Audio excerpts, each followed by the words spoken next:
This podcast may include adult content.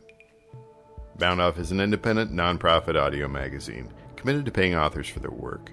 To join us in our mission of broadcasting great stories to a worldwide audience, please consider dropping us $1 or $2 at boundoff.com/donate. Support for this episode comes from the Loft Literary Center, located in Minneapolis, Minnesota, one of the nation's leading literary nonprofits, offering a wide array of online creative writing classes for all levels and genres. Online classes are offered seasonally. Find out how to register at loft.org. Welcome to BoundOff, a literary audio broadcast. It's our 8th anniversary, and in this edition we celebrate by featuring 5 stories by our hardworking editors.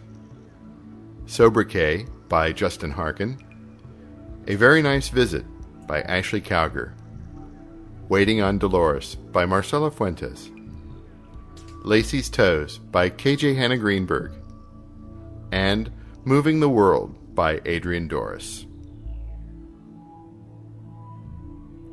Sobriquet, written by Justyn Harkin, read by Lindsay Hunter. Listening time 1 minute, 3 seconds. My husband Jerry calls me Eats, also Cow and Piggy. Cunt flaps when he's angry. He says Jen in front of Daddy, I'll give him that. And for show he tosses in some sugar pies and babies. Affection makes Daddy blush, something Jerry knows. The man has a gift for names and naming, knows their power, makes you weak. Daddy made him foreman for it even. Jerry's a painter and on his job sites nicknames abound. Says it keeps the crew in line, I don't know. I keep Daddy's books and the boys never sass me when I call them by their propers. For Jerry, though, it's different. He'll find a man's hateful and fire away. Pipehead, garnished, stank. If Jerry had to name himself, he'd go with Jerry's kid or cripple. Dredge up that way back dipshit accident, the one where the table saw took his thumb and pointer. Thing also ate the middle and part of the ring, but those the doctors reattached. Sewn on, they're thick like dynamite, can't bend 'em. Unusable. Wedding bands on a necklace now. Jerry turns 30 this fall and has hair as white as primer. He's gentle when scared or wounded. He'll tell me, baby, baby, baby, when those phantom fingers pain him. But when he asks so nice for kisses, I do naming of my own. Christen him Peckerhand, Ghost Man, cannot be loved. A Very Nice Visit, written and read by Ashley Cowger. Listening time 2 minutes, 25 seconds. At first, we are able to talk about something. People we grew up with, our respective lives, how long it's been since we've seen each other, and what we've been doing in the meantime. We talk, too, about your flight, your layover in Chicago, and whether they served an on-flight meal. We smile and nod and say how good it is just to be together, and we mean it, we really mean it, at first. Then we begin to run out of things to say. Lags in the conversation must be filled with inane chatter that interests neither of us, though we both pretend. We talk about nothing for a while. The weather, a TV show one or the other of us hasn't seen, a new diet, what type of coffee you buy these days, how often I change the air freshener in my bathroom. Finally, one of us yawns, and the other yawns too, and we agree that we are tired. We tuck ourselves away in our respective rooms, but stay up a little longer, reading or watching TV, or just feeling the relief of not having to come up with something to say. The next day we do things, as many things as we can, try to fill the empty space growing more and more obvious between us. We go to lunch, then to the movies, then shopping, then dinner, then bowling. We both wonder, if we're doing all of this today, what will we do tomorrow and the next day before you go? We're not pacing ourselves. We're cramming it all in. And still, we talk about nothing as often as not. Your dog back home and whether he misses you. My job and whether or not I'll get the raise I feel entitled to but can't seem to get up the courage to ask for.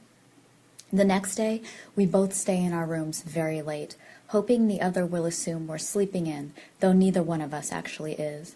When we do force ourselves into the living room, we talk about nothing, then something, then nothing, and on for the rest of the day. The stretches of nothing are getting longer and more tedious, and our minds are both noticeably wandering. We're both thinking how strange it is that we have known each other our entire lives, and yet we don't really know each other at all. The next day goes the same as the day before, except that at the end of the day, you go home. We hug and say goodbye, and both agree what a very nice visit it was. Talk about nothing just a little longer. talk about how good it is to keep in touch with family. Waiting on Dolores. Written and read by Marcela Fuentes. Listing time 6 minutes 58 seconds. Tonight, Jolie's wife Dolores is two-stepping with her cowboy out at Doc Holliday's bar. She's a regular honky-tonk angel, and never mind the crow's feet. She's showing off her pretty gals in a red tube top, and those jeans are cinched tight with a silver concho belt that winks under the neon Coors sign. Her cowboy keeps a gentle hand on the small of her back. Jolie doesn't get mad, but seeing it makes him order a couple more shots of wild turkey. After this, he thinks, he'll head over to the Noah Noah bar, or the B29, or the Palomino Lounge, some place where the women have short, ugly hair, and they don't dance with anybody. "You gonna sign this check for me, baby?" Jolie asks when the cowboy brings Dolores over to the bar. "You better sign it, Dee," says Ralph the bartender. "Otherwise I gotta take him outside and beat the dog shit out of him. He owes me $50. Dolores presses a bottle of Bud Light to her cheek. She's sweated off her eye makeup and her breath is coming hard, but it's only her hands that are starting to look old. The one gripping the bottle looks like a bird claw with nail polish on it. "God damn it! Crystal sent you that check for your rent." "Well, I wouldn't be in here spending money if you'd have signed it earlier." Jolie's been waiting on Dolores since this morning. She works at the Kinney County Library as a cataloger, has since the second year they were married. She spends her day barricaded by books, empty shipping boxes, and stacks of labeling sheets. Dolores knows the library collection by heart. It's the same with every bad thing Jolie has ever done. "Ralphie, you ain't helping," Dolores tells the bartender, plucking a bunch of maraschino cherries out of a tray that also has lime slices and tiny plastic swords. She sets a cherry between her back teeth, yanks the stem, chews. "Quit serving him." "30's from last week," says Ralph.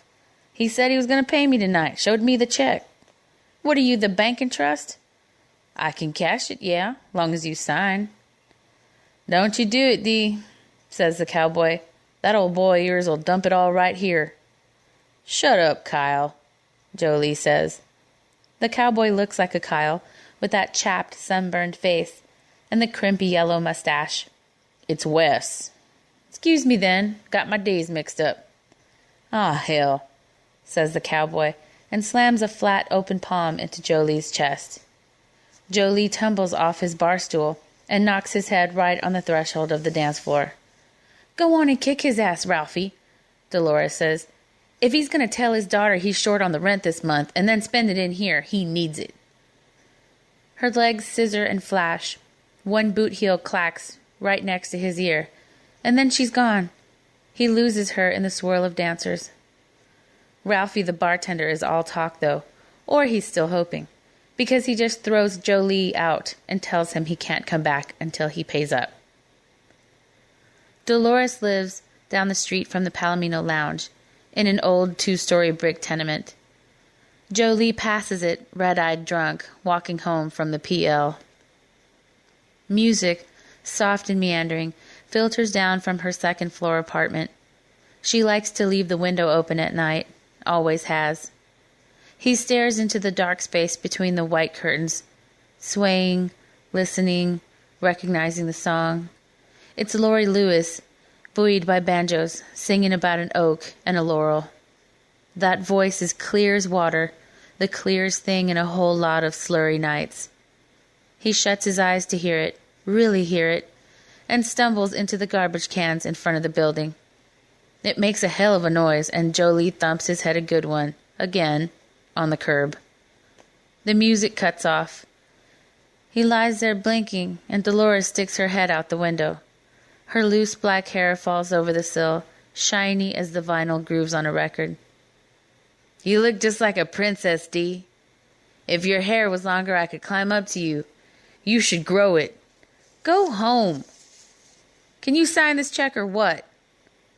His head is too heavy to pick off the pavement, but the check is easy to think about. It's been burning a hole in his shirt pocket all day and night, Quit drinking and get a bank account like a real human being. I'm broke, he hollers. I can't go anywhere. I'll probably get robbed laying here all night. If I do it, will you leave? Yeah. He doesn't know if this is true, and she seems to sense that. But she ducks back into her bedroom. A few minutes later, the cowboy comes downstairs, bare-chested. Dolores is behind him. How much is left? She asks. Jolie doesn't remember, but he won't say so. He can't say so. This close to her, he can't say anything. That is your daughter's money. You hear that? She's the one you're robbing. Give me the check, the cowboy tells him. You mind your business, Jolie says. I'm talking to my wife. The cowboy sighs. He sticks 2 big fingers into Jolie's shirt pocket and pulls out the folded green check. He gives it to Dolores, who signs it on the cowboy's sturdy back. She drops it onto Jolie's chest. You got what you came for, Dolores says. Now clear on out of here. She leaves. No hesitation. No goodbye. Buddy, says the cowboy, prodding him with a bare toe. Ain't you even going to sit up? Jolie glares at the cowboy, who's been touching Dolores with those blunt, sunburned fingers. His head feels like an anvil, but his hands are light and willful. He locks eyes with the cowboy and begins, slowly, to tear the check into narrow, curling strips. The cowboy shakes his head and goes inside. A breeze lifts Jolie's hair off the pavement, sends the paper curls into the street. And the stereo starts back up. And there's that voice again, sweet and clear as water, but cold too. Cold. Lacy's Toe. Written by K.J. Hannah Greenberg. Read by Kelly Shriver. Listing time 7 minutes 30 seconds. Had she not overreached when chasing that large brown spider off of Molly's porch, Lacy would not have had to get her front right leg set in a cast at Doc Weatherby's. Her lone broken toe, which suffered a simple fracture, required that she endure much indignation. First, Molly tied her snout closed with Gerald's blue polka-dotted tie, all the while muttering something that sounded like, finally a good use for this thing. Molly then gently lifted Lacy into Molly's favorite yarn basket. Before transport, she had dumped the skeins out and had placed a soft bath towel inside. After Molly slid into the family car's back seat, she gently lifted Lacy, basket and all, in next to her. Molly secured both while barking rough words at Gerald, along the lines of, "Not with my baby," and "like you're on fire." Gerald drove faster than he did normally. En route, a policeman made Gerald stop. He looked in through the window Gerald had rolled down, heard Molly sobbing, noticed the contents of Molly's basket, patted Gerald on the back, and escorted Lacy and her companions all the way to Doc Weatherby's. In the parking lot, the officer could not stop laughing and shaking his head. Molly almost tripped over the teacup poodle that was letting loose with its bowels on Doc Weatherby's waiting room floor. Exhaling fortissimo, she sat down next to a 20-something, holding a potpourri cat that was sniffing the hamster in the cage on the next chair. When the hamster's owner returned, the cat's keeper mentioned something about not having had time to give her pet lunch. Meanwhile, Gerald made haste to the admissions desk. He used phrases like broken paw, empty nest syndrome, Yorkshire Terrier, and divorce. The clerk looked up at him, shrugged, pulled her chewing gum out of her mouth in a long sticky strand, reinserted her gum, and typed on her keyboard until she found Lacy's file. Gerald was a new face. Molly usually took their precious to the vet by herself. The span that Lacy's family waited was long enough for Molly to dab at her eyes with an entire roll of toilet paper, which Gerald had commandeered from the staff bathroom, but brief enough for Gerald to read only the introduction, on his smartphone, to a short story downloaded from his favorite speculative fiction e-zine. Lacy Bourne, a veterinary assistant who was holding a clipboard, called. For the entire minute and a half that it took her to move herself and Lacy from their seat in the waiting area to a table in an examination room, mild-mannered Molly remained transformed into a hybrid of linebacker and Hulk. It was a miracle, if truth be told, that the veterinary assistant survived the onslaught. Furthermore, the incident ought to have been televised during the winter holiday season to help sell old-fashioned greeting cards. So pure was Molly's love for her little furry one. For his part, Gerald turned his head toward the floor and apologized to the veterinary assistant's feet. Slowly he followed the monster he had married and her young. Doc Weatherby, who walked into the increasingly shrinking space minutes later, smelled like basil, cardamom, juniper, tonka bean, and leather, as well as like feces and blood. The latter was occupational. The former attested to his love of Burberry Brit rhythm. When he opened his mouth to reassure Molly that all would be set right, figuratively and literally, he also smelled like yellowtail wine. He had brought home souvenirs from the most recent North American Veterinary Community Conference. Lacy whimpered pain and the frustration of confinement. Donning safety gloves, the doctor lifted her out of Molly's yarn basket. He then dispassionately passed the dog to his bare-handed assistant.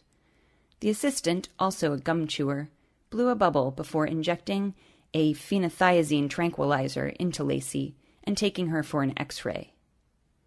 Thereafter, Doc Weatherby applied a 4-layer splint to Lacy's foot.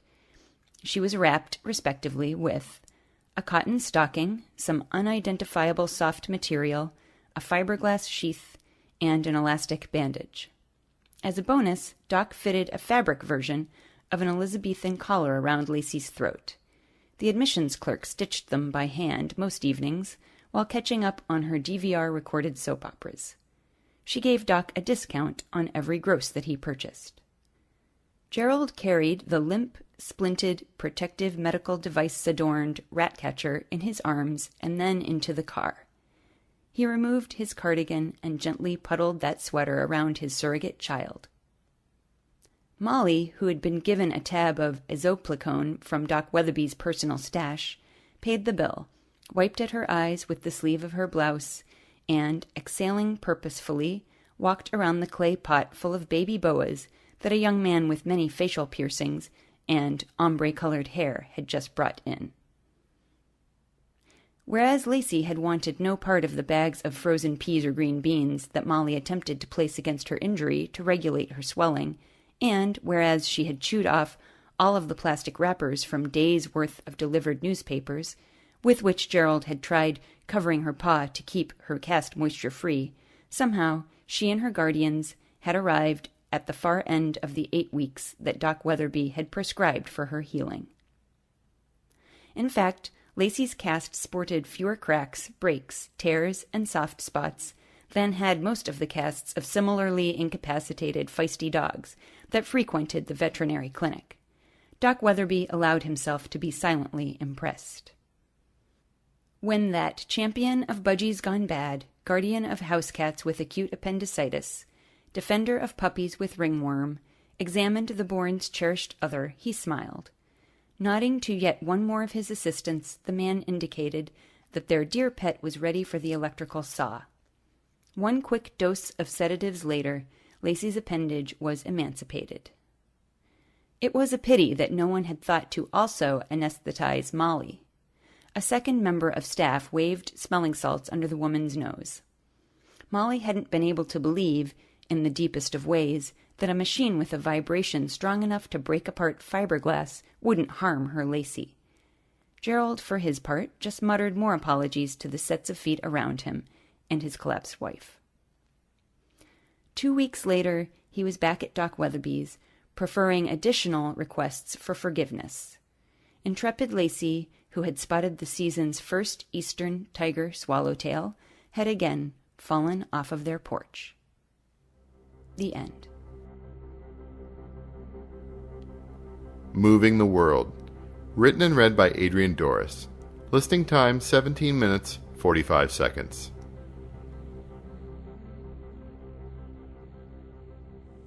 Of all the things to hate about being old, this topped the list. "Okay, LT," the nurse said. "Buzz me when you're done." She rolled the hoist out of the bathroom and closed the door on him.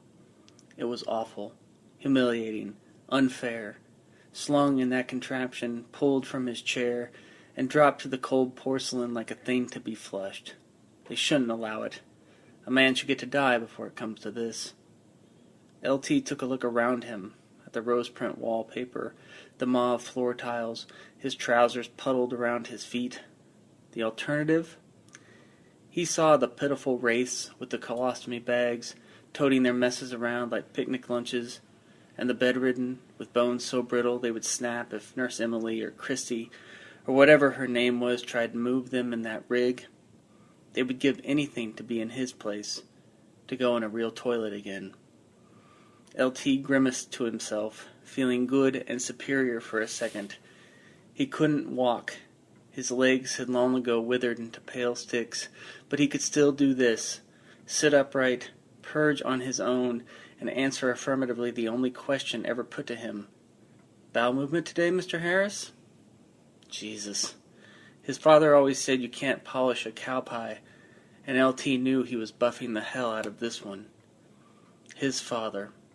Is it another sign of the approaching finale, when a man's father starts coming to him? It was his voice, mostly, scattered words and fragmented exhortations. But a few nights back, LT woke to find him, a young and vital version, the man from the field, in dirty jeans and strapped shirt, sitting on the edge of his bed, staring at those mauve tiles. As LT tried to speak, his father disappeared, leaving the mocking beep of some infernal apparatus in his stead. What would he think now? Samuel Harris had died as a real man, a worker, turning up land and making it better. He died with his hand on a tractor steering wheel, with sweat coursing his face, and a half-dozen creased and faded photos of his children in his wallet. Not like his son, a hopeless vegetable getting giddy over a crap. Samuel Harris would say a man who couldn't even wipe himself wasn't much of a man at all. He would say, pack it up and die clean. But Samuel Harris wasn't like ordinary men. He had the big stick, that's what he called it, made him strong inside and out. And his son, Lewis Taylor L.T. Harris, was supposed to have it too. His own father, the man himself, had said so. God damn it all to hell. The field darkens, and he and his brother keep watch on both the gathering storm and their father as he digs furiously at a corner post hole, a storm unto himself. None wants to be the first to say anything, so they let him keep at it, but it's obvious that the hole will be much too deep for the post. "Give your pops a hand," their father says, climbing out of the dirt. The post, a massive oak log as tall as a horse and wide as a pig, is on the trailer. Otis and Cyrus, both at the age where their father expects them to work as hard as he, go to it, and on a 3 count slide it to the ground. "Now roll it over here," their father says. A grumble of thunder ripples across the land. "Come on, before it starts to rain." The boys obey, kicking, pushing, and cajoling the post toward their father. They situate one end near the lip of the opening. "Now," their father says, pointing with a grimed and calloused hand, "let's all 3 get on that end. Lift it up and drop it in." LT watches as his 2 brothers and his dad strain and grunt to get the thing off the ground. They heave it high into the air and then let go. Like a colossal nail, it fills the hole with an airy wallop, all but 2 feet of its length consumed. "Damn," their father says. "Well, damn." Cyrus struggles to suppress his laughter, moisture shimmering in the creases of his eyes. Otis is turning red, but laughing at their father, especially right then, would mean a serious and painful whipping, and not to mention more work on top of all the regular chores and the irregular demands. Cyrus and Otis manage, feign surprise and concern. A cold wind kicks up a cloud of dust and rustles the hedgerow. The rain comes suddenly in heavy, gravid drops. Samuel Harris turns to his 3 boys. Si, Otis, I need you two to get up to the house and get the sheep inside. Lewis, you stay here with me. LT is struck.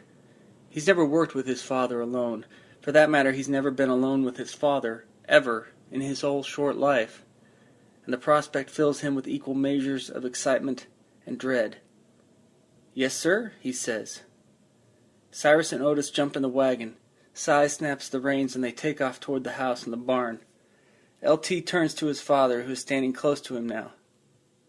Son, he says, bending forward to look LT directly in the eye, we've got to get this post out before the hole fills with mud and makes it damn near impossible to...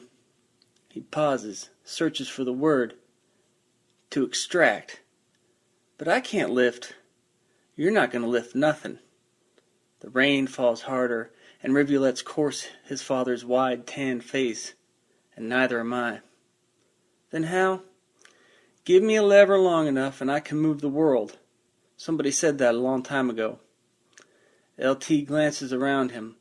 Save for the shovel and the post, there's nothing but a sprawling field and the dark towering sky. It's in my mind, son, his father says, raising a grimy finger to his temple. I got a big stick in my mind. I can see it just as plain as I can see you. A big, thick stick, made of wood, but stronger than iron. Stronger than anything in the entire universe. Can you see it, son? LT nods timidly, but his young mind cannot know the significance of that faint signal of assent. It is a lie. He'll understand this later, when it is too late. But he does not know he is telling it. And what, really, is his father asking? Yes, Papa, he hears himself say. I can see it. I knew you could. I could always tell you were like me. I've seen you do things with yours. You have? Yes, Lewis, I've seen you use yours. When you were a little one, before you knew things, when you just felt them. As if to punctuate him, a clap of thunder creases the sky. Now watch. His father strides to the post and squats before it, placing his hands on the opposite sides of the log, as if he's going to squeeze it into pulp. LT watches his face. Beneath the sheen of rainwater it is limp and pale, and his eyes are closed, as if he's just drifted off to sleep. He remains like this for several seconds, and then, without fanfare or effort, he moves. Or, rather, the log moves. 40 years later, when he watches the first Apollo rocket lurch away from the Earth and toward a cold gray moon, LT will think not of outer space or human ingenuity or the pursuit of truth, but of that corner post rising out of the broken ground in the same sure and persistent manner. His father doesn't so much as lift the massive log, but guides it, like a dancer leading a stiff, rotund partner. Only when he lets go, and it goes crashing to the ground, does it appear to have any weight at all. There, his father says, wiping the rain off his face. Tendrils of steam curl and twist away from his forehead. How did you do that? LT says. I told you, Lewis. I told you. He taps his temple again, and then, reaching across a distance that seems both uncomfortably vast and uncomfortably close, his father taps his son's temple too. LT gasps. The fingertip is hot. Sometimes a revelation is a kind of robbery. Knowledge does not always beget a net gain. Whatever LT could do as an infant or a toddler, or whatever his father believed he had done, the man never mentioned the big stick again, and then died before LT might have ginned up the courage to bring it up himself. His own big stick could never be found. He searched every recess of his mind, day in, day out, throughout a childhood and adolescence that saw him kicked out of schools, thrown into juvenile homes, and that ended, ultimately, with his enlistment in the Navy. Only there, with bigger heads to do the thinking for him, could he quit thinking himself, relieved at last of the duty to find a thing his father claimed should be his. Yet some vision of this big stick, dogged him in spare moments and troubling dreams, a mocking avatar of a wizard's magic staff. Straight, but natural, made of oak or mahogany or madrone, suspended in space like a divine relic, glowing, emanating, mystifying, the tinkling puerile stuff of fairy tales.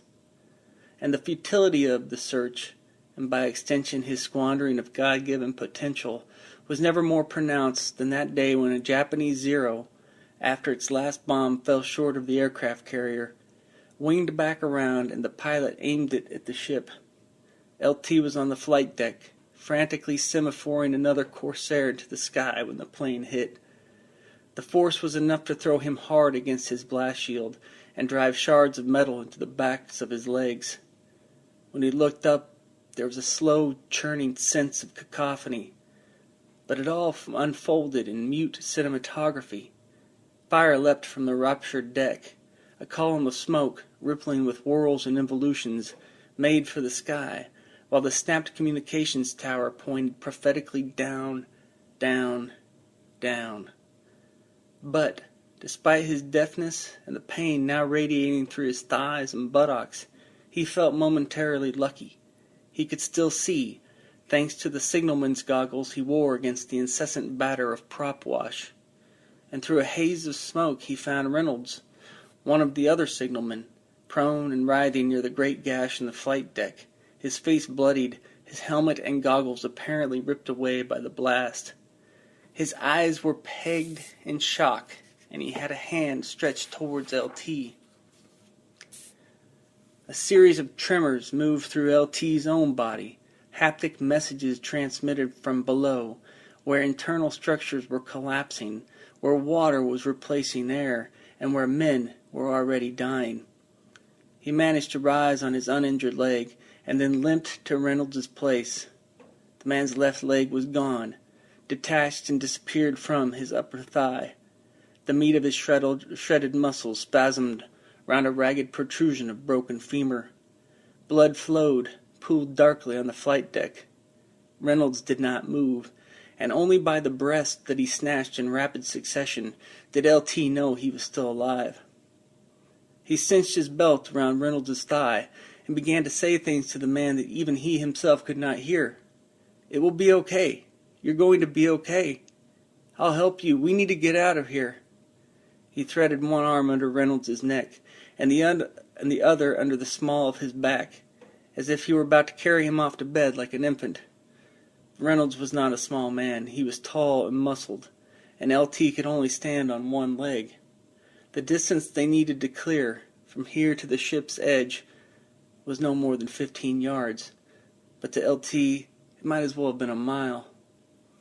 He grabbed Reynolds by the outstretched arm and tried to drag him, but his injured leg buckled, and he fell. Another profound shudder moved through the ruined hall, and LT realized he could faintly hear a few things: the high complaint of stressed metal, the low whoosh of swirling water, and above them all, screams, dozens of terrible and interwoven screams.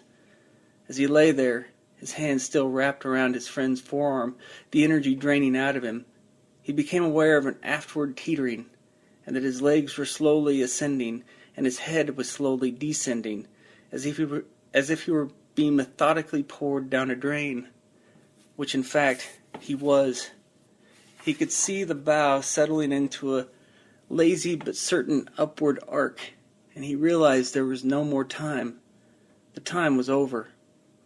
He grabbed Reynolds under both armpits and tried to push them both toward the water with his one functional leg, but his boot kept slipping in the smear of fresh blood.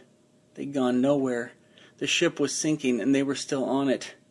He closed his eyes, let his face go limp, relaxed his grip on Reynolds, and waited for it to come.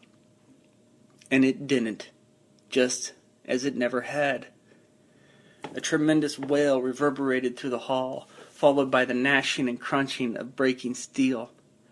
LT let go of Reynolds, aimed himself at the water, and scrabbled towards it, pitching himself into a cauldron of froth and chaos, just as the ship, his ship, snapped in two and sunk.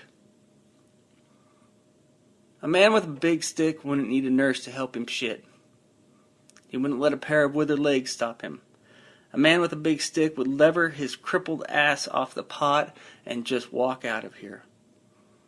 LT heard his father's voice again, and although he was tired and old and ready to die, LT couldn't help but snap to attention. He still wanted to believe. Maybe if he just stayed on the hunt, dogged and tireless.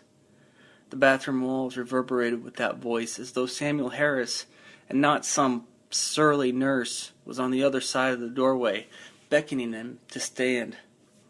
"Move the world," the voice said. "You gotta move the world, LT." That was it. With a lever long enough. Samuel Harris didn't move that corner post, no. With his big stick, his lever, he had moved the world around it. And now LT understood that a big stick was less about moving and more about remaining still, and that the world, the terrestrial, the metaphysical, what did it matter now, is what should be moved. So his father had simply held that oak log in place while his big stick moved everything else. And the result was a sense of motion, like that feeling you get inside an automatic car wash. But could that possibly be? Were senility and desperation finally taking their collective toll, driving him to final hour explanations that were as ridiculous as they were convenient? But LT knew he was right. He knew because for the first time in his life, he saw it. It loomed above the great expanse of his consciousness like a stolid but benevolent God, offering itself to him. In return, he took hold of it, the wood smooth and cool in his hand, the circumference made for his grip. A wave of joy washed over him, and he blinked a tear into the craggy topography of his cheek. At last, he'd found it. At last, he was getting out of here. The big stick did exactly what it was supposed to do. It moved everything back and away from LT, taking the toilet, the bathroom, and the VA facility with it, carrying away the entire world like a balloon untethered. For LT, it felt like he was going up and up and up. But he knew better. The world was moving, not him. He kept a calm but firm grip on his stick, looked up into space, and looked anxiously for his father. LT couldn't wait to show him what he'd found. Listener-supported BoundOff is made possible by grants from the Kern Family Endowed Fund. Further support comes from the Google Grants Program. Thanks for listening to this edition of BoundOff. Copyright BoundOff and the respective authors. All rights reserved. Visit our website at boundoff.com for information about our broadcasts and how to submit your stories.